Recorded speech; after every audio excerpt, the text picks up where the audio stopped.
And we are continuing our GenCon coverage. I'm here with Jason, the designer of 1750, Britain versus France. He's going to give us a quick overview of the game. Go ahead, Jason. Yeah, well, thanks for having me on. It's a pleasure. Yeah, so 1750 Britain versus France it's kind of like a historic LCG in a box.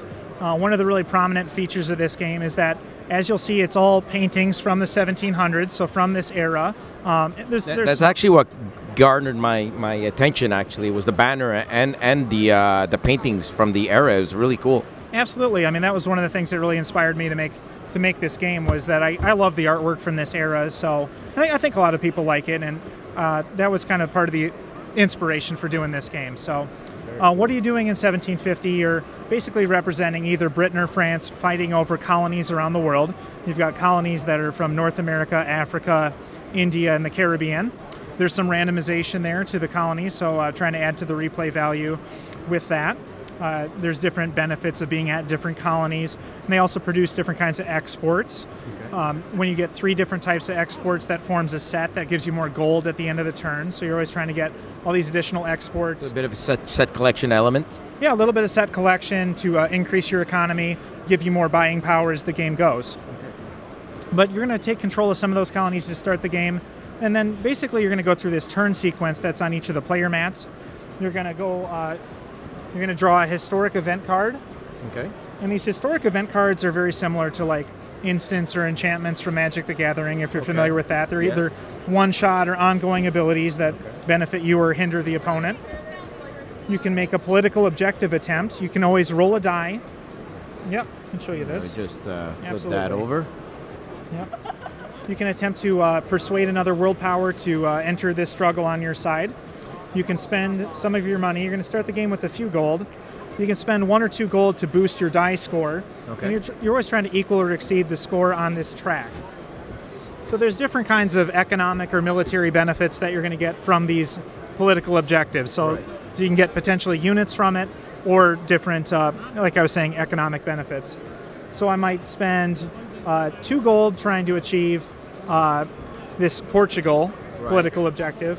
And I roll my die, and I get a 3. So I would successfully achieve the political objective. That requires a 3+, is that right? Well, so it's a 5+. Right. But I spent 2 gold to boost my score by 2. That's right. Yep. Okay. So I would achieve that.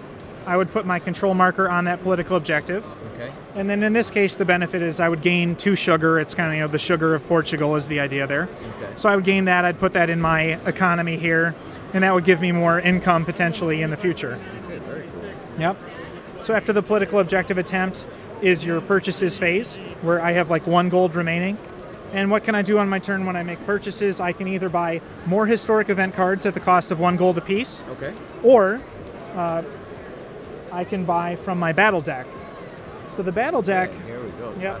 So the battle deck is all your different units. Basically, you're going to have a die symbol in the upper right-hand corner as a unit. So certain cards, this guy, James Wolfe, costs 3 gold and he gets a +3. And so, there's stronger units and weaker units. There's different generic units that have special abilities. There is 1 economic thing in here, which is a plantation, which gives you another copy of the export if it's sort of like the colony's developed. Okay. But you're going to spend some of your money, and let's see, let's go with... Okay, now so... These battle decks are all similar for each player, correct? Yes, they're similar. Okay. They're symmetrical as far as the different things that you have available. They're different, famous leaders, of course, for the British or for the French on each side. Okay. But so George Washington costs 1 gold, so I buy him. I put him on my purchases part of my player mat, and then I'd move on. I would execute movement. So if I had this card here, this unit, I could move either to a colony within this theater, or you can always move out to the high seas. Or you can move from the high seas out to any colony. Okay. So I move here. We'll say my movement is completed. And then I'm going to fight battles. So basically the battles are going to be a combination of the units that are there, and then you're also, sometimes playing cards that'll influence that battle's outcome. Right, okay. So in this case, this is a fortress, which is a die +2. So he is a 6, and this forces released from Europe is 4 + 1, so a 5. So yeah, this unit would be destroyed and placed out of play. Okay.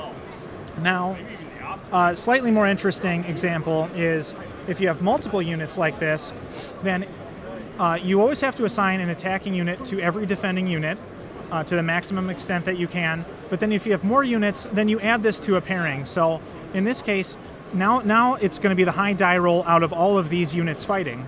So you're increasing your probability that this side is going to have one of the high scores. So you have to specify. So I'd say Amherst. Okay, so he's an 8. Yeah. So that's going to win, of course. Yeah. But you would also roll for this unit. Okay, so an 8 and a 2. If that's higher than the 6, this side's going to win. This side loses a unit. Okay. And then I would take this over.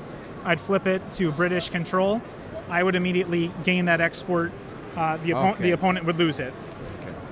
And that's most of the game right there. All right, awesome. Yeah. And now, when does the game end? Is there like an end game trigger? Do you need to control a certain amount? Right. The standard game is like 5 rounds. So there's 10 cards placed in this stack to start the game. So we each draw from that stack at the start of our turn. So when those cards are gone, we'll know that the game's going to come to a conclusion. And it's the player with the most colonies under their control. And there's those secret objectives also that can influence it a little bit. Awesome. Yeah. Well, listen, thanks for the overview. We're actually getting some review copies of the game, so we're going to show you the review real soon, right after GenCon.